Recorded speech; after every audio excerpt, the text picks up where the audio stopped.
नमस्कार दोस्तों, मेरा नाम है आनंद और आप देख रहे हैं कनपुरिया मैथ्स। ठीक है भाई, तो ट्रिग्नोमेट्री जो है अपनी खत्म हो चुकी है, पूरी ट्रिग्नोमेट्री विद मैक्सिमम मिनिमम। और ट्रिग्नोमेट्री का ही एक पार्ट है, कौन सा, ऊंचाई और दूरी, हाइट एंड डिस्टेंस। तो इसको भी हम लोग 2 या 3 क्लासेस में कवर करने की कोशिश करेंगे। और एक बात मेरी ध्यान से सुनिए कि जो हाइट एंड डिस्टेंस है ये बहुत ही आसान टॉपिक है। बचपन से आप इसको पढ़ते आ रहे हैं, क्लास 9th में पढ़ता है स्टूडेंट, क्लास 10th में पढ़ता है। और फिर जो फर्स्ट ईयर और इंटर में मैथ लेते हैं बच्चे, वो फर्स्ट ईयर और इंटर में भी पढ़ते हैं। ट्रिगो में टॉपिक है, ठीक है भाई, पर वहाँ हम लोग बेसिक से करते हैं। हमेशा साइन थीटा का यूज करते हैं, टेन थीटा का यूज करते हैं, कॉस थीटा का यूज करते हैं। तो मेरी बात को ध्यान सुनिएगा, अगर उन सब चीजों से आप बचना चाहते हैं तो ये जो मैं थ्योरी की क्लास करा रहा हूँ आपको, इस क्लास को पूरा देखिए और एकदम गौर से देखिए और अपने अच्छे से नोट्स बनाइए। 4, 5, 6 मैं ट्रायंगल बताऊंगा और इन्हीं ट्रायंगल पर बेस्ड जो है हाइट एंड डिस्टेंस के मान के चलिए कि 90 to 95% क्वेश्चन होंगे। ना कि हम साइन थीटा यूज करने वाले, ना ही कहीं हम कॉस थीटा यूज करने वाले, ना ही कहीं टेन थीटा यूज करने वाले। मुश्किल से 2 से 4%, 5% ऐसे क्वेश्चन होंगे जिनमें हमको साइन थीटा या टेन थीटा या कॉस थीटा देख करके वो कंडीशन के हिसाब से मुझे अप्लाई करना पड़ेगा। अदरवाइज किसी भी क्वेश्चन में आप यकीन मान के चलिए कहीं साइन कॉस टेन नहीं लगाने वाले। और क्वेश्चन ज्यादा से ज्यादा 5 से 7 सेकंड क्वेश्चन को आप पढ़ेंगे, समझेंगे, उसके बाद में ज्यादा से ज्यादा 5 से 7 सेकंड, बहुत ज्यादा 10 सेकंड, इससे ज्यादा क्वेश्चन में नहीं लगने वाला है। तो चलिए फिर हम आज की क्लास स्टार्ट करते हैं, हाइट एंड डिस्टेंस। ठीक है भाई, तो सबसे पहले बात, 2 एंगल्स होते हैं, हमेशा पढ़ते आ रहे हैं आप उनको। एक होता है मेरे भैया कौन सा, एलिवेशन एंगल होता है। ठीक है भाई, एक एंगल होता है एलिवेशन, एंगल ऑफ एलिवेशन लिख लेते हैं इसको। ठीक है भाई, एक होता है एंगल ऑफ एलिवेशन,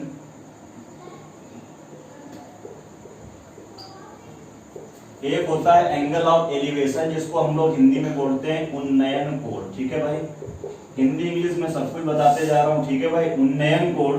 और दूसरा आप क्या पढ़ते हो, पहला होता है उन्नयन कोण और सेकंड आपका क्या होता है, एंगल ऑफ डिप्रेशन होता है। ठीक है भाई, जिसको हम लोग क्या करते हैं, अवनमन कोण पढ़ते हैं। ठीक है भाई, अवनमन कोण। ठीक है भाई, क्या होता है, अवनमन कोण। तो सबसे पहले हमें समझना होगा कि ये उन्नयन कोण क्या होता है और ये अपना अवनमन कोण क्या होता है। तो उन्नयन कोण मजाक के तौर पे बताऊं कि आप नीचे से जा रहे हैं और आपकी मैडम कहाँ खड़ी है, ऊपर बालकनी में। ठीक है भाई, तो उनको देखने के लिए क्या करते हैं आप, ऐसे ऐसे नजर ऊपर ले जाते हैं ना। तो किसी चीज को देखने के लिए यदि आपकी आंख ऐसे क्या करनी पड़े, यदि आपको अपनी आंख उठानी पड़े तो आप समझिए क्या है, ये एंगल ऑफ एलिवेशन है। और अगर आप ऊपर बालकनी पे खड़े हैं और वो नीचे से जा रही हैं तो आप क्या करेंगे, फिर अपनी आंख क्या करेंगे, नीचे की ओर करेंगे। तो ये क्या बनेगा, एंगल ऑफ डिप्रेशन बनेगा। बात समझ में आ रही है? देखते जरा फिगर के टर्म में, आपकी आंख कहां पर है मेरे भैया, आपकी आंख मैंने मान ली कि ये यहाँ पर है। ठीक है भाई, ये आपकी आंख है और कोई बंदा है जो यहाँ पर खड़ा है। तो इसको देखने के लिए आप क्या करेंगे, आंख को क्या करना पड़ेगा, ऐसे ऊपर की ओर उठाना पड़ेगा, यानी ये इस तरीके से करना पड़ेगा। ठीक है भाई, और ये जो लाइन होगी, ये कौन सी लाइन होगी, हॉरिजॉन्टल लाइन होगी कि नहीं होगी, ये आपकी लाइन होगी, ये क्या होगी, हॉरिजॉन्टल लाइन होगी। और इसको बोलेंगे क्या, लाइन ऑफ साइट। इसको आप क्या बोल सकते हो, इसको आप बोल सकते हो लाइन ऑफ साइट। और ये आपकी हॉरिजॉन्टल लाइन होगी। तो हॉरिजॉन्टल लाइन और ये जो लाइन ऑफ साइट है, इसके बीच का जो ये वाला जो एंगल होगा, इस एंगल को हम लोग क्या बोलेंगे, ये है आपका एलिवेशन एंगल। ठीक है भाई, ये कौन सा एंगल है आपका, आप मुझे बताओ, एलिवेशन एंगल है। और ट्रायंगल पूरा हम लोग कंप्लीट करेंगे ये इस तरीके से। मेरी बात समझ में आ रही? तो कोई वस्तु है वो यहाँ पर है और आप यहाँ पर खड़े, तो उसको देखने के लिए क्या करना पड़ेगा, आंख को ऐसे आप ऊपर की ओर उठाएंगे तो ये लाइन ऑफ साइट और ये जो हॉरिजॉन्टल लाइन के बीच में ये वाला जो एंगल बनेगा मेरे भैया, यही क्या होगा, एलिवेशन एंगल होगा। यानी एंगल ऑफ क्या होगा, एलिवेशन, उन्नयन कोण। ठीक है भाई, अब अगर कोई वस्तु ऐसे यहाँ पे नीचे है तो आप इसको देखने के लिए क्या करेंगे, अपनी आंख को ऐसे नीचे की ओर झुकाएंगे ऐसे। तो ये देखिए लाइन ऑफ साइट होगी और ये लाइन होगी, यानी ये हॉरिजॉन्टल लाइन और ये लाइन ऑफ साइट, इसके बीच का जो एंगल होगा, ये एंगल क्या होगा, ये एंगल आपका होगा वही डिप्रेशन। ठीक है भाई, यानी ये है आपका एंगल ऑफ डिप्रेशन और ये है एंगल ऑफ एलिवेशन। ठीक है भाई, यानी ये है आपका उन्नयन कोण और ये क्या है आपका अवनमन कोण। ठीक है भाई, इतनी बात समझ में आई। यानी उन्नयन कोण क्या होता है, जब किसी चीज को मैं बहुत ही आसान लैंग्वेज में बताता हूं, देखने के लिए आपको क्या करना पड़ा है, अपनी आंख को अगर ऊपर की ओर उठाना पड़े तो लाइन ऑफ साइट और हॉरिजॉन्टल लाइन के बीच में जो एंगल बनेगा वो एलिवेशन एंगल होगा। और डिप्रेशन एंगल क्या होगा, अगर किसी वस्तु को देखने के लिए मुझे नीचे की ओर अपनी नजरें करनी पड़ेगी तो लाइन ऑफ साइट और हॉरिजॉन्टल लाइन के बीच में जो एंगल बनेगा वो एंगल क्या होगा आपका डिप्रेशन। ठीक है भाई, ये एंगल थीटा, तो इसको आप नाम क्या दे दीजिए अल्फा। तो ये आपका उन्नयन कोण, ये कौन सा होगा आपका अवनमन कोण। बात समझ में आ रही इतनी, आगे चलते हैं। अच्छा, इसके बाद आप ध्यान सुनिएगा मेरी बात को, मैं रब कर रहा हूं। यानी दो ही एंगल होंगे, तीसरा कोई एंगल नहीं होगा हाइट एंड डिस्टेंस में। एक होगा उन्नयन कोण और एक होगा आपका अवनमन कोण, यानी एलिवेशन एंगल होगा, और कौन सा होगा डिप्रेशन एंगल होगा। ठीक है भाई, इतनी बात क्लियर है। आगे चलते हैं, इसके बाद देखते हैं।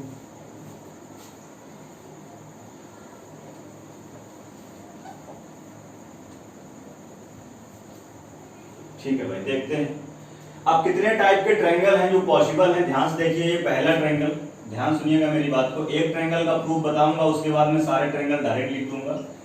ठीक है भाई, सबसे पहला ट्रायंगल मैं देखता हूं, जैसे ये आपने एक ट्रायंगल बनाया, ट्रायंगल अपना कैसा होगा, राइट एंगल ट्रायंगल होगा, यानी एक कोण पक्के तौर पे 90 डिग्री उसका होना ही होना, इसमें कोई डाउट नहीं है। तो ये देखिए एंगल आपका कौन सा हो गया 90 डिग्री। ये एंगल मैंने मान लिया अगर 30 डिग्री है, ध्यान सुनिएगा, तो ये 90 और ये 30, तो ये वाला कितना हो जाएगा मेरे भैया 60 डिग्री। ये वाला एंगल कितना हो जाएगा, यानी ये वाला एंगल 60 डिग्री और ये वाला एंगल कितना हो जाएगा 30 डिग्री। बात समझ आ रही है। आगे देखते हैं। इसके बाद ऐसे ही मैं नाम दे देता हूं, इसको मैंने नाम दे दिया ए, इसको मैंने नाम दे दिया बी, और इसको मैंने क्या नाम दे दिया सी। तो साइन रूल मेरे भैया सबने पढ़ा है, साइन रूल आप सबने पढ़ा है, तो मैं यहाँ अप्लाई करता हूँ साइन रूल। ठीक है भाई, क्या अप्लाई करता हूँ मैं यहाँ पे, साइन रूल अप्लाई करता हूँ। तो जैसे ही आप साइन रूल अप्लाई करोगे तो क्या होता था, अगर एंगल ऊपर रखोगे तो उसके सामने की भुजा नीचे आएगी, या भुजा यानी साइड को ऊपर रखेंगे तो एंगल नीचे आएगा, या एंगल को ऊपर रखोगे तो उसके सामने की साइड नीचे आएगी। तो मैंने क्या किया, अगर मैंने ये अगर ए साइड मैंने ऊपर रखी तो इसके सामने एंगल कितना है 60, यानी ये यहां से क्या आ जाएगा साइन 60 डिग्री। ठीक है भाई, बराबर अगर मैंने ये बी साइड ऊपर रखी तो इसके सामने का एंगल देखो जरा कितना है, आप मुझे बताओ 30, तो ये हो जाएगा साइन 30, बराबर अगर आपने सी ये ऊपर रखा तो इसके सामने एंगल कितना है 90, तो ये कितना हो जाएगा साइन 90 डिग्री। बोलो भाई, आपकी मर्जी है, आप अगर चाहो तो एंगल ऊपर कर दो, साइड नीचे, या साइड ऊपर एंगल नीचे, वो आपकी मर्जी है। अब ये रेशियो में आप इस तरीके से पढ़ते हैं चीजों को कि अगर this upon this equal to this upon this equal to this upon this करके चीजें अगर लिखी हैं तो मैं इनको ऐसे लिख सकता हूं, ए रेशियो बी, चलिए कुछ ऐसे कर देता हूं मैं, बी यहां ले लेता हूं, कोई बात नहीं, कहीं भी लिख दो यार, ए यहां कर देता हूं, अगर बी यहां करेंगे तो यहाँ कितना हो जाएगा, बी के सामने कितना 30, तो मैं 30 को यहाँ पर ऐसे ही चेंज कर रहा हूँ। ठीक है भाई, और 60 यहाँ लिखी आप, ठीक है भाई। तो ये कितना हो जाएगा, देखो ये हो जाएगा आपका B ratio A ratio C, बराबर ये कितना हो जाएगा, ये हो जाएगा आपका साइन 30, रेशियो कितना हो जाएगा साइन 60, और ये रेशियो कितना हो जाएगा साइन 90 डिग्री।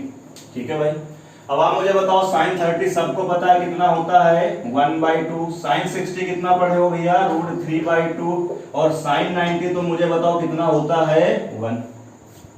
रेशियो में क्या क्या वैलिड होता है, किसी भी नंबर से हम रेशियो में अगर संख्याएं हैं तो किसी भी नंबर से हम क्या कर सकते हैं, मल्टीप्लाई कर सकते हैं, और किसी भी नंबर से डिवाइड कर सकते हैं। तो देखो ये मुझे 2 नीचे सही नहीं लग रहा है, तो मैं क्या करूंगा, हर एक नंबर को मैं 2 से मल्टीप्लाई कर दूंगा। इधर आपका चल रहा है B ratio A ratio C, यानी इधर आएगा B ratio A ratio C, अगर मैं 2 से मल्टीप्लाई कर दूंगा मेरे भैया तो यहाँ कितना आ जाएगा 1, यहाँ कितना आ जाएगा √3, और यहाँ कितना आ जाएगा 2, यानी ये आपका रिजल्ट निकल के आया। क्या रिजल्ट निकल के आया, जहां पर b है वहां पर मैं कितना रख सकता हूं 1, तो ये देखो b है तो मैं इसको ऐसे शिफ्ट कर रहा हूं, यहाँ पर ध्यान से देखिएगा,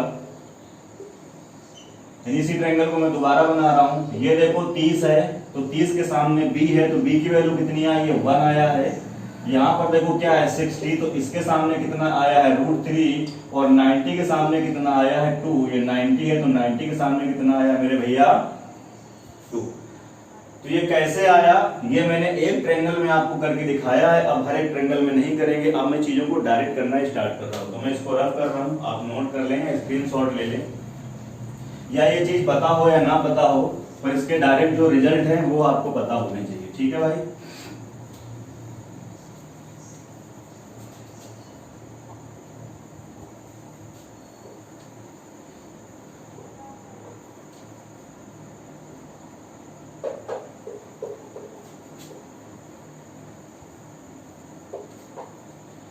तो देखिए जरा ध्यान से, तो ये पहला ट्रायंगल हुआ आपका, क्या हुआ, 30 के सामने क्या होगा 1, 60 के सामने कितना होगा √3 और 90 के सामने कितना होगा 2। यानी मेरे कहने का ये मतलब है 30 के सामने जो भी डेटा होगा उसमें मैं √3 का मल्टीप्लाई करूंगा तो ये वाला मिल जाएगा, और इसमें अगर मैं 2 का मल्टीप्लाई कर दूंगा तो ये मिल जाएगा। ठीक है भाई, पहला ट्रायंगल हुआ। दूसरा देखिए, दूसरा मैं इधर ही बनाता हूं। दूसरा देखो, दूसरा ट्रायंगल क्या हो सकता है आप मुझे बताओ। दूसरा ट्रायंगल हो सकता है यहाँ पे 45 डिग्री हो सकता है, बिल्कुल। और ये कितना हो जाएगा 90, तो ये 45, ये 90, तो ये भी ऑटोमेटिक क्या हो जाएगा आप मुझे बताओ 45 डिग्री। क्या हो जाएगा 45 डिग्री। और फिर ध्यान से देखिए, ये 45, ये 45 है, इसके सामने की भुजा ये है, इसके सामने की भुजा ये है। अगर एंगल सेम है तो साइड भी तो सेम होगी। तो 45 के सामने मैंने इसको कितना ले लिया 1, तो ये भी कितना हो जाएगा मुझे बताओ 1, और ये 1 तो हाइपोटेनस कितना हो जाएगा, इसका स्क्वायर प्लस इसका स्क्वायर, तो इस बार ये कितना हो जाएगा √2। ठीक है भाई, तो ये 2 ट्रायंगल हो गए। तीसरे पे आते हैं हम लोग। तीसरा ट्रायंगल देखते हैं जरा ध्यान से। तीसरा ट्रायंगल, ठीक है भाई, तीसरा ट्रायंगल देखते हैं जरा। अच्छा एक चीज मैं और बताना चाहूंगा, ध्यान से देखिए। ये देखो कितना है अपना 90, ध्यान से देखिएगा। तो जैसे जैसे आप देखो इधर की ओर जा रहे हो तो एंगल आपका क्या होता जा रहा है, बढ़ता जा रहा है, बढ़ता जा रहा है, बढ़ता जा रहा है। और जैसे जैसे आप इससे दूर जाओगे तो एंगल आपका क्या होगा, घटता जाएगा, घटता जाएगा, घटता जाएगा। ध्यान से देखिए, अगर आप ये देखिए परपेंडिकुलर अगर आप सेम रखते हैं और अगर आप बेस क्या करोगे, देखो ये बड़ा करोगे, दूर करोगे, तो एंगल क्या होता जाएगा, छोटा होता जाएगा। देखो एंगल यहाँ पर बड़ा है, यहाँ पर एंगल क्या हो रहा है, छोटा हो रहा है। तो इस चीज को ध्यान रखेंगे, स्टूडेंट को काफी कंफ्यूजन होता है। तो जैसे जैसे आप देखिए 90 की तरफ क्या करेंगे, बढ़ते जाएंगे, एंगल आपका बढ़ता जाएगा, और जैसे जैसे आप 90 से दूर होते जाएंगे एंगल आपका क्या होगा, घटता जाएगा। मेरी बात समझ में आ रही? ये चीज दोनों तरफ होगी। आप इधर अगर 90 से दूर जाएंगे तो एंगल घटेगा, इधर आप 90 से दूर जाएंगे तो एंगल घटेगा, इधर से आप इधर आओगे तो एंगल बढ़ेगा, इधर से आप इधर की ओर आओगे तो एंगल क्या होगा, बढ़ेगा। ठीक है भाई, तो अब ये कंफ्यूजन आपको नहीं रहना चाहिए, क्योंकि जब क्वेश्चन में वो 2-2, 3-3 एंगल देगा, 45 देगा, 60 देगा और 30 देगा, तो फिर कंफ्यूजन होता है। क्वेश्चन में भी देखेंगे ये सब चीजें, खैर हम लोग। चलिए भाई देखिए दूसरा क्या है, आप मुझे बताओ ये क्या हो जाएगा 30 डिग्री। थ्योरी इस क्लास की मैं बार बार बोल रहा हूँ, ध्यान से देखिएगा, तभी आपको सवाल पढ़ने में मजा आएगा, वरना क्वेश्चन करने में मजा नहीं आएगा बिल्कुल भी। ये 30, अब एक एंगल में और बनाना चाहता हूँ। तो अभी आपने बोला थोड़ी देर पहले कि अगर आप इधर की ओर जाओगे तो एंगल क्या होगा, बड़ा होता जाएगा। तो 30 के बाद यहाँ पे मैं ले रहा हूँ 60। ध्यान से देखिएगा, यहाँ में क्या ले रहा हूँ, 60 में ले रहा हूँ। 60 मैंने ले लिया। अब ध्यान से देखो कि बड़े वाले ट्रायंगल को भूल जाइए, यानी मैं नाम दे दूं यहाँ पर। चलिए पहले इसको दे देता हूँ A, ये B, ये भी क्या हो जाएगा C। अगर आप यहाँ भी नाम देना चाहते हैं तो ये A, ये B, ये क्या हो जाएगा C। वैसे इसकी कोई जरूरत नहीं, बट फिर भी देखिए ये कितना है A, ये कितना है B, ये कितना है C, और इसको मैंने नाम क्या दे दिया D। तो जरा ध्यान से देखो, भूल जाओ पहले सब कुछ। आप देखिए ABC ट्रायंगल को देखो, तो ये मेरे भैया अगर 60 है और ये अगर 90 है, तो आप मुझे बताओ ये वाला कितना हो जाएगा, 30 हो जाएगा। बोलो भाई, सबको बात समझ में आ रही है, 30 हो जाएगा। और अभी आपने बोला 30, 60 और 90 का ट्रायंगल ये तुम्हारे सामने ऊपर बना है। ठीक है भाई, इस ट्रायंगल को कई बार आप रिवाइज करिए, रिपीट करिए, इसको करिए, बार बार यूज करूंगा मैं। तो 30 के सामने कितना होता है 1, तो 60 के सामने कितना हो जाएगा √3।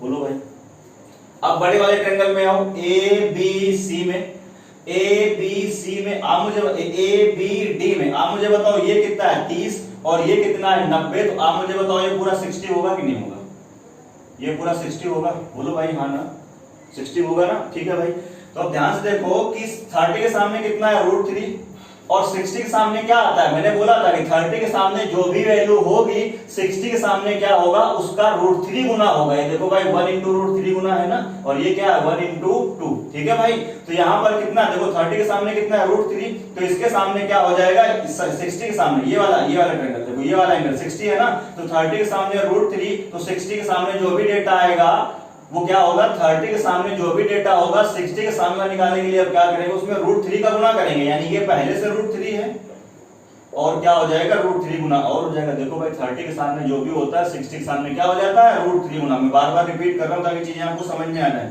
अब ये 3 इंटू 3 क्या हो जाएगा 3, यानी ये पूरा क्या आ गया मेरे भैया 3 आ गया। अब ध्यान से देखना ये वाला कितना है 1, ये कितना है पूरा 3, तो ये वाला क्या हो जाएगा 2। यही मैं चीजें डायरेक्ट क्वेश्चन में यूज करूंगा, मैं बार बार बोल रहा हूँ, कहीं भी sine theta tan theta cos theta apply करने वाला नहीं हूं मैं, इसलिए बोल रहा हूं। इस क्लास की थ्योरी को आप बहुत अच्छे से देखिए और कई बार रिपीट करके देखिए ताकि चीजें आपके दिमाग में एकदम से सेट हो जाए। फिर क्वेश्चन आप चुटकियों में उड़ा देंगे, एक एक सेकंड में क्वेश्चन सॉल्व होगा, मैं बार बार बोल रहा हूँ। ठीक है भाई, मैं फिर से एक बार रिपीट करता हूँ। पहले छोटे वाले ट्रायंगल में मैंने लिया 30 के सामने कितना होगा 1, तो 60 के सामने कितना हो जाएगा √3। अब बड़े वाले ट्रायंगल में आ जाओ, अगर 30 के सामने कितना है √3, तो 60 के सामने क्या होगा 3 इंटू √3, यानी ये कितना हो जाएगा 3, ये है 1 पूरा 3, ये कितना हो गया 2। तो ये तीसरा ट्रायंगल हो गया। अब आप चौथे में आइए जरा, चौथे में देखो जरा और क्या हो सकता है, ध्यान से देखिए। चौथे में देखो जरा, चौथे में क्या हो सकता है,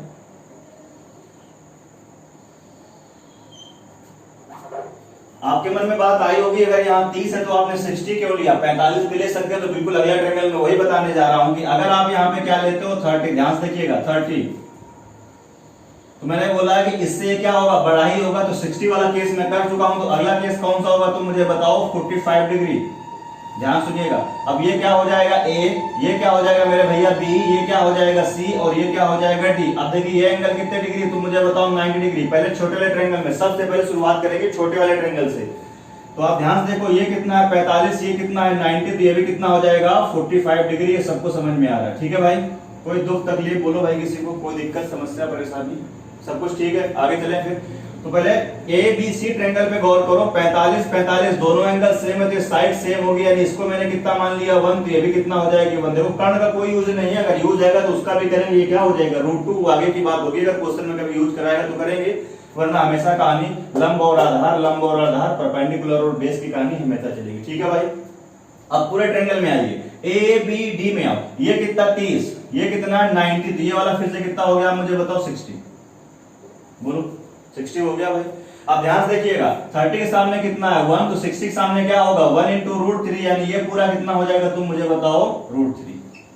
अब देखो ये पूरा कितना है √3, ये कितना है 1, तो ये वाला कितना हो जाएगा √3, ये कितना हो जाएगा √3 माइनस 1, यानी ये कितना हो जाएगा √3 माइनस 1। तो मैंने अब तक आपको 4 टाइप के ट्रायंगल पढ़ाए, पहला, दूसरा, तीसरा, चौथा। ठीक है, मैं हट जा रहा हूं, आप इनको नोट कर लें, आप क्या करें स्क्रीनशॉट लें। ठीक है भाई, आगे चलते हैं। इसके बाद एक ट्रायंगल अभी और पॉसिबल है, मैं इधर फिर से बना देता हूं, उसको जरा ध्यान से देखिए।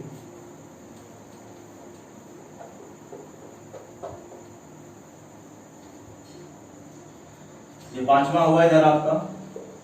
अब कौन सा पॉसिबल है,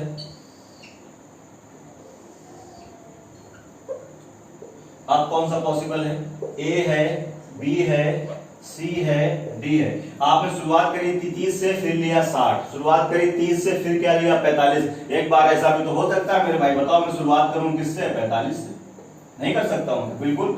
मैं शुरुआत किससे करूंगा आप मुझे बताओ 45 डिग्री से, तो अब इधर तो बड़ा ही होगा, तो यहाँ क्या लेना पड़ेगा आपको 60 लेना पड़ेगा, और ये कितना हो जाएगा 90। तो मैं बार बार बोल रहा हूँ कहां फोकस करेंगे, छोटे वाले में। अब छोटे वाले में फिर से देखिए, ये 60 ये 90, ये कितना हो जाएगा जल्दी बोलो 30, बात क्लियर। और ये अगर 30 तो इसके सामने कितना होगा 1, तो 60 के सामने कितना हो जाएगा √3। अब बड़े वाले में आ जाओ, ABD। अब ये देखो ये कितना है 45, ये कितना है 90, तो ये कितना होना पड़ेगा, इसको होना पड़ेगा 45 डिग्री। बोलो भाई, अब 45 के सामने √3 है, तो ये भी एंगल पूरा 45, तो इसके सामने भी क्या आ जाएगा मेरे भैया, कितना आ जाएगा √3। कितना आ जाएगा इसके सामने, बोलो भाई √3। अब पूरा √3, ये कितना है 1, तो ये कितना हो जाएगा √3 माइनस 1। ठीक है भाई, फिर से कितना हो जाएगा √3 माइनस 1, यानी 30 और 45 की, और 45 और 60 में ये क्या होता है सेम होता है, ये चेंज होता है, यहाँ √3 यहाँ 1 होता है, पर ये नीचे कहानी क्या होती है सेम होती है। तो कितने टाइप के ट्रायंगल हो गए? 5। ठीक है भाई, आज कोई भी ट्रायंगल बचने वाला नहीं, कोई भी मान आपको याद नहीं होगा, फिर भी आप सारी चीजें कर लेंगे। आगे देखते हैं इसके बाद।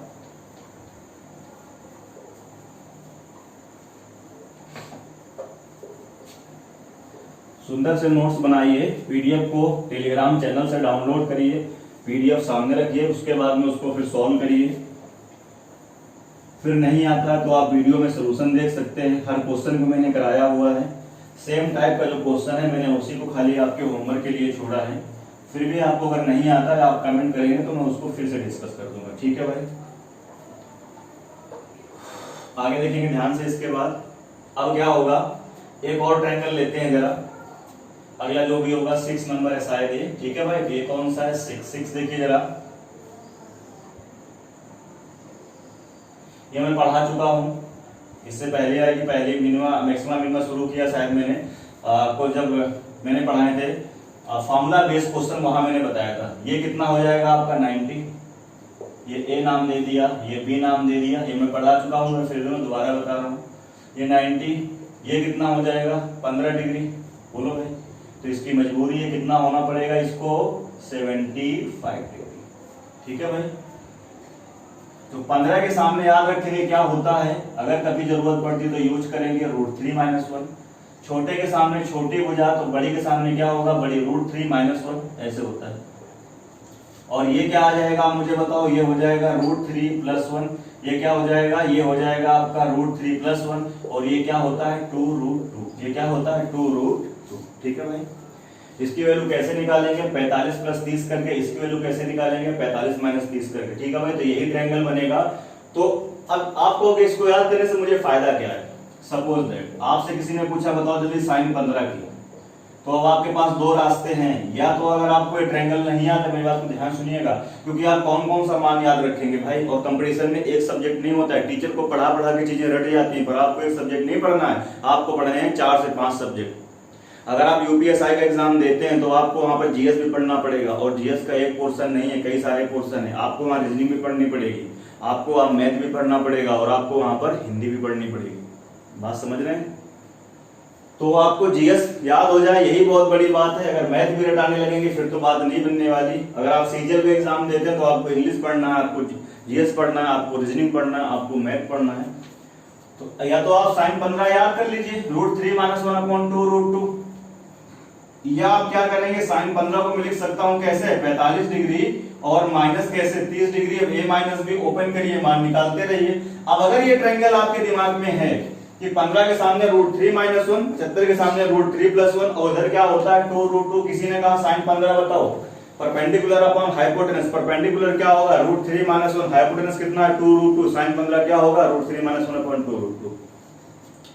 किसी ने कह दिया cos 15 बताओ, तो 15 के सामने √3 - 1 होता है। अब बेस क्या होगा? ये √3 + 1, तो cos 15 क्या हो जाएगा? √3 + 1/2√2। किसी ने कह दिया sin 75 बताओ, 75 के सामने क्या होता है? √3 + 1, यानी क्या हो जाएगा? √3 + 1 क्या हो जाएगा? 2√2। मेरी बात समझ में आ रही है? तो ये फायदा है, यानी एक ट्रायंगल आपके दिमाग में है, जो आपसे मर्जी है वो कोई मान पूछ ले सब बता देंगे। tan 15 बोलो क्या होगा? √3 - 1/√3 + 1 देखो होगा, परपेंडिकुलर अपॉन क्या होगा? बेस।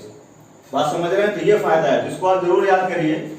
तो sin 15 अगर किसी ने पूछा तो मैंने बताया क्या? √3 - 1/2√2। मन मन में आप चीज बता देंगे। ठीक है भाई, cot 15 क्या होगा? this upon this हो जाएगा। ठीक है भाई, तो सारी चीजें आप निकाल पाएंगे। तो ये जिसको भी आप याद करिए। उसके बाद देखिए दो ट्रायंगल में और इंपॉर्टेंट ट्रायंगल लिख रहा हूं, ध्यान देखिए। 6 हो गया अपना, और यहां पे मैं लिख रहा हूं 7वां। देखिए क्या होगा, ध्यान सुनिएगा। मैंने बोला ना कि कोई भी ट्रायंगल आज बचने वाला नहीं, और मैं 8वां इधर लिख रहा हूं, साथ लिख रहा हूं। बहुत ही मजेदार क्लास होने वाली है भाई। ये A, फिर से ये B, और ये फिर से C, और ये क्या होगा? A। यहाँ पे स्टूडेंट याद कर करके परेशान हो सकते हैं। sin 18 cos 36 के बराबर, cos 18 sin 36 के बराबर, 54 इसके बराबर, 72 उसके बराबर, और पता नहीं क्या क्या क्या करके रटना पड़ता है। तो ऐसा कुछ भी आप रटने वाले नहीं, ध्यान से देखिएगा। आप मुझे बताओ, ये तो 90 होगा ही होगा, ये सबको पता है भाई। ये तो 90 होगा ही होगा, ये सबको पता है भाई, क्योंकि समकोण त्रिभुज में बातें चल रही हैं, राइट एंगल ट्रायंगल में बातें चल रही हैं। अब आप मुझे बताओ, इसको आपने 18 ले लिया, तो ये 18, ये 90, और तीनों का सम 180, मतलब इसकी मजबूरी कितना होना चाहिए यहाँ पर? 72 डिग्री। बोलो भाई। अगर आपने इसको 36 ले लिया, क्या ले लिया 36, तो इसको कितना होना पड़ेगा 54 होना पड़ेगा, तभी तो सबका सम, तभी तो तीनों का सम कितना हो पाएगा 180। तो ध्यान से देखिए, अगर आप 18 72 और ये 18 72 और 36 और 54 वाला ट्रायंगल भी याद कर लेते हैं तो हर एक मान क्या होगा आप फटाफट बता पाएंगे। ध्यान से देखिएगा, ठीक है भाई। तो देखो ध्यान से क्या होगा, चाहे 18 और 72 वाला ट्रायंगल हो, चाहे 36 और 54 वाला ट्रायंगल हो, दोनों के सामने कितना आएगा 4 आएगा। यहाँ भी क्या आएगा 4 और यहाँ भी क्या आएगा मेरे भैया 4। बात समझ आ रही है? दोनों के सामने क्या आने वाला है 4 आने वाला है। ध्यान से देखिएगा, 18 के सामने होता है √5 - 1। ध्यान से देखिएगा √5 - 1।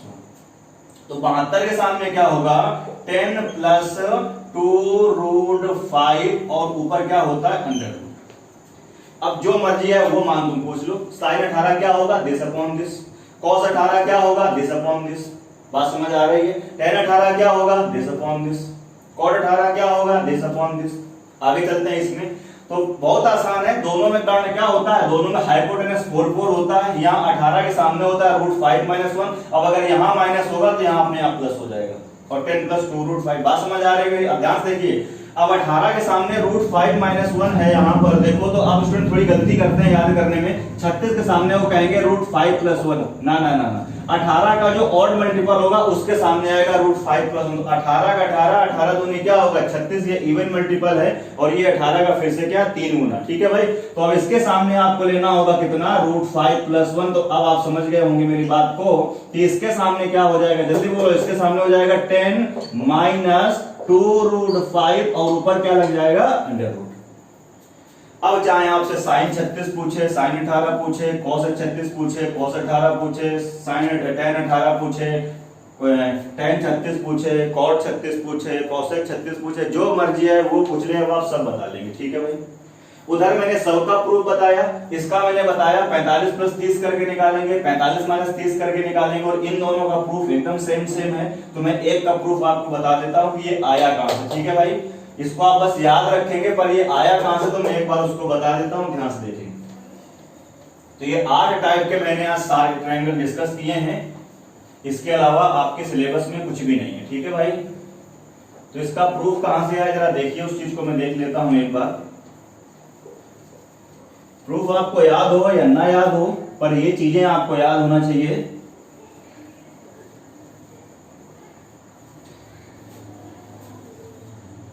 ठीक है भाई, तो देख लेते हैं जरा इसको। मैं इधर बना रहा हूं। ये ट्रायंगल अभी आपने क्या पढ़ा, ट्रायंगल आपने पढ़ा ये वाला। यहां आपने ए बोला था, यहां आपने बी बोला था, यहां पर आपने सी, ये आपने बोला था 18 डिग्री, ये बोला था 90 डिग्री। तो ये कितना हो जाएगा मेरे भैया 72 डिग्री। और यहाँ क्या आया था √5 - 1, यहाँ क्या आया था 4 और यहाँ कितना आया था 10 + 2 √5, ऊपर क्या आया था √। ठीक है भाई। तो इसका प्रूफ देखेंगे जरा इधर, इसका प्रूफ देखते हैं कि हो कैसे रहा है। तो आप मुझे बताओ, हर क्वेश्चन में आएंगे तुम कितना मानते थे थीटा। अभी तुमने कितना लिया होगा 18 डिग्री। इसका मतलब है थीटा जहां लेते थे सवाल में वहां तुमने क्या ले लिया 18 डिग्री। ध्यान से देखेंगे। ठीक है भाई। अब मैं 5 गुना इधर कर रहा हूं, 5 गुना इधर कर रहा हूं। जैसे मैं 5 का मल्टीप्लाई करूंगा तो ये 5 थीटा बन जाएगा और यहाँ 5 का मल्टीप्लाई करूंगा तो 18 पंचे कितना हो जाएगा 90 हो जाएगा। 18 5 का कितना हो जाएगा 90। बात समझ आ रही है? अब ध्यान से देखो, इसके बाद में इसको मैं ऐसे तोड़ सकता हूँ 3 थीटा और +2 थीटा। बोलो भाई, ऐसे लिख सकता हूँ। और ये कितना हो जाएगा 90 डिग्री। आप 3 थीटा को क्या करिए उधर शिफ्ट कर दीजिए। तो जैसे ही आप 3 थीटा को उधर शिफ्ट करेंगे तो यहाँ आ जाएगा 2 थीटा बराबर कितना आ जाएगा 90 - 3 थीटा। बोलो भाई। अब बोथ साइड क्या लेंगे साइन ले लेंगे, बोथ साइड हम साइन लेंगे। तो ये कितना हो जाएगा तुम मुझे बताओ sin 2 थीटा और ये कितना हो जाएगा आपका sin 90 माइनस कितना हो जाएगा 3 थीटा। मैंने कुछ नहीं किया, दोनों तरफ मैंने क्या ले लिया साइन ले लिया। ध्यान से देखेंगे। इसके बाद ये क्या हो जाएगा मुझे बताओ sin 2 थीटा और ये क्या हो जाएगा sin 90 माइनस थीटा। क्या होता था cos थीटा, यानी ये आपका हो जाएगा cos 3 थीटा। बोलो भाई। इसको आप क्या लिख सकते हो sin 2a बराबर क्या होता है 2 sin थीटा और क्या होगा ये cos थीटा बराबर ये क्या होगा cos 3a बराबर क्या बताया मैंने 3 cos a लिखाया है मैंने। sin 3 बराबर 3 sin a minus 4 sin cube a। cos 3 बराबर क्या होता है 4 cos cube a। 4 cos cube है माइनस क्या होता है 3 cos है। ठीक है भाई, ये सबको याद है। तो ये आगे आ जाएगा आपका 2 sin थीटा इंटू क्या आ जाएगा cos थीटा बराबर, यहाँ देखो मेरे भैया cos थीटा आप कॉमन ले लोगे तो यहाँ अंदर कितना बन जाएगा 4 cos स्क्वायर थीटा और -3। बात समझ आ रही है? जिसको ये प्रूफ नहीं देखना है देखो ना देखे, कोई दिक्कत की बात नहीं, डायरेक्ट आपको रिजल्ट याद होना चाहिए। पर ये कहाँ से आया, इसका जन्म कहाँ से हुआ, मैंने बताया है कि इस चैनल में हर एक चीज क्यों हो रही है, ऐसा कैसे होता है वो मैं सब बताता हूँ। ठीक है भाई, इसलिए मैं इसका प्रूफ बता रहा हूँ। ये देखो कैंसिल आउट हो जाएगा। अब मैं इधर लिखता हूँ, ध्यान देखिए यहाँ क्या बचा, इधर बचा है 2 sin थीटा। अब यहाँ क्या बचा, ये तो खत्म हो गया। cos स्क्वायर को मैं चेंज कर सकता हूँ 1 माइनस sin स्क्वायर थीटा में, और 4 का अंदर मल्टीप्लाई कराएंगे। फिर देखिए इसको लिखोगे 1 माइनस sin स्क्वायर थीटा और 4 का मल्टीप्लाई कराएंगे, ये हो जाएगा 4 माइनस 4 sin स्क्वायर थीटा, और ये कितना हो जाएगा -3। अब ध्यान से देखिए, ये माइनस का इधर आएगा तो प्लस का हो जाएगा, तो ये हो जाएगा आपका 4 sin स्क्वायर थीटा, और ये प्लस का 2 sin थीटा तो है ही आपके पास। अब ध्यान से देखिए, ये है प्लस का 4, ये माइनस का 3, तो कितना बचेगा प्लस का 1, इधर आएगा तो माइनस का 1 बराबर क्या हो जाएगा 0। अब ये क्वाड्रेटिक इक्वेशन बन गई। क्वाड्रेटिक इक्वेशन बन गई, फैक्टर से नॉर्मल सॉल्व होने वाली नहीं है, तो आप क्या करेंगे, मरे हुए बाबा की थ्योरम, यानी क्या श्रीधराचार्य जी का फॉर्मूला है। बहुत पहले वो एक्सपायर हो गए, लेकिन आज भी हम लोग क्या करते हैं, बाबा जी का नाम लेते रहते हैं भाई। ठीक है, श्रीधराचार्य जी, तो वही आप लगा दीजिए भाई। तो श्रीधराचार्य जी आप लगाएंगे तो क्या होगा, साइन थीटा बराबर क्या होता है -b, उसकी वैल्यू b की वैल्यू कितनी है 2, तो ये -2 plus minus under root B square, इसका स्क्वायर करेंगे तो कितना हो जाएगा 4, माइनस क्या होता है 4 इंटू क्या होता है a, और इंटू क्या होता है c की वैल्यू कितनी आ जाएगी -1 अपॉन नीचे क्या होता है 2a, तो 2 इंटू कितना हो जाएगा 4। बोलो भाई।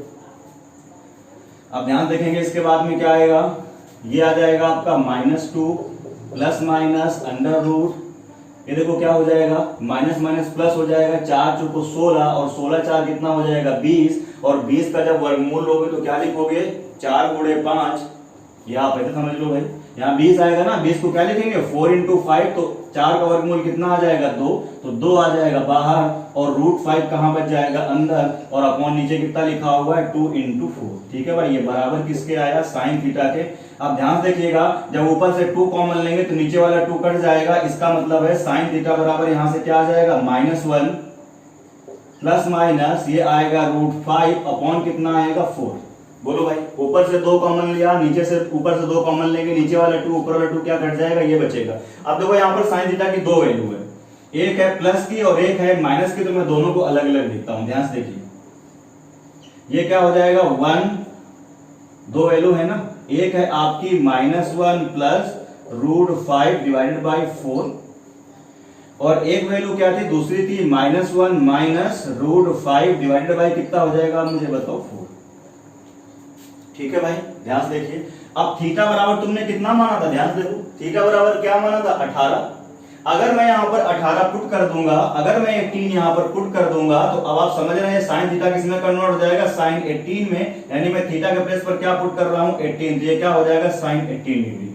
अब ध्यान देखिए, आप कहेंगे सर साइन 18 की तो आपने एक ही वैल्यू ली है, ये वाली √5 - 1/4, ये क्यों नहीं ली, तो ध्यान से देखो भाई, ये क्यों नहीं होगी, ये वैल्यू हम नहीं ले पाएंगे। क्यों नहीं ले पाएंगे, मैंने आपको बताया था कि जो साइन थीटा की जो वैल्यू होती है वो मैक्सिमम कितनी हो सकती है +1, और मिनिमम कितनी होती है -1, उसी के बीच में होना चाहिए। ठीक है भाई, और इसको जरा ध्यान से देखो, इसकी इस वैल्यू को जरा ध्यान से देखो कितनी हो रही है, ये उस जो मैंने ग्राफ बताया कि +1 और -1 साइन थीटा की जो भी वैल्यू होगी मैक्सिमम +1 मिनिमम -1 या उसके बीच में होना चाहिए, और इसको सॉल्व करके देखिए ये उसके बीच में लाई नहीं करेगा, इसका मतलब ये क्या हो जाएगा, बेकार हो जाएगा। तो अपने काम की चीज कौन सी होगी आप मुझे बताओ, √5 - 1/4, यानी देखिए इसके सामने कितना आ गया √5, ये आ गया ना √5 - 1, अब यानी साइन 18 की वैल्यु कितने है √5 - 1 अपॉन क्या आई 4 आई ना, यानी फिर से देखो, यानी साइन 18 की वैल्यू जो आई वो कितनी आई √5 - 1 अपॉन कितना आ गया 4, और सभी साइन थीटा बराबर होता है क्या, परपेंडिकुलर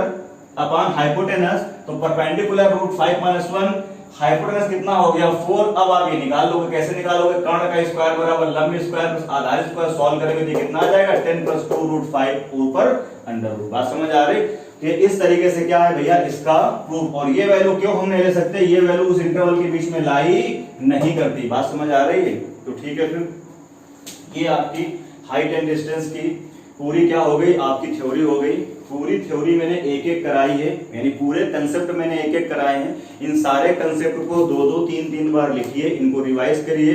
जितना तगड़े से आप इन कंसेप्ट को क्या करेंगे, रिवाइज करेंगे और चीजें आपको लर्न होगी, उतना चुटकियों में सवाल, उतना आसानी से आप सवाल निकाल पाएंगे।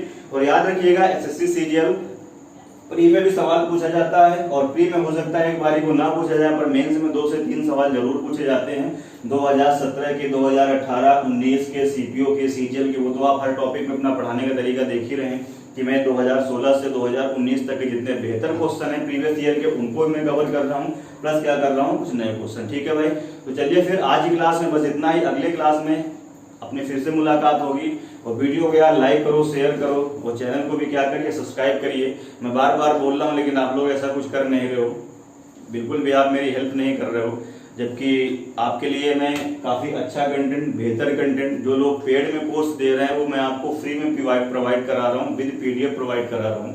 तो इसकी बस इतनी सी फीस है। मैं बार बार बोल रहा हूँ कि जो आपके आवारा दोस्त घूम रहे हैं उनको भी आप वीडियो को क्या करिए, शेयर करिए। शायद ये चीजें देख करके उनके अंदर का भी मरा हुआ जो शैतान है ना, वो फिर से जागे, कुछ करने का जज्बा फिर से जागे। तो जितने भी आपके ग्रुप हैं, फेसबुक ग्रुप है आपका, व्हाट्सएप ग्रुप है, इंस्टाग्राम है, सब जगह आप इसको क्या करिए यार, वीडियो को फैलाओ यार एकदम अच्छे तरीके से। तो चलिए फिर आज की क्लास में बस इतना ही। अगली क्लास में अपनी फिर से मुलाकात होगी। अपना ख्याल रखिए, टेक केयर, बाय।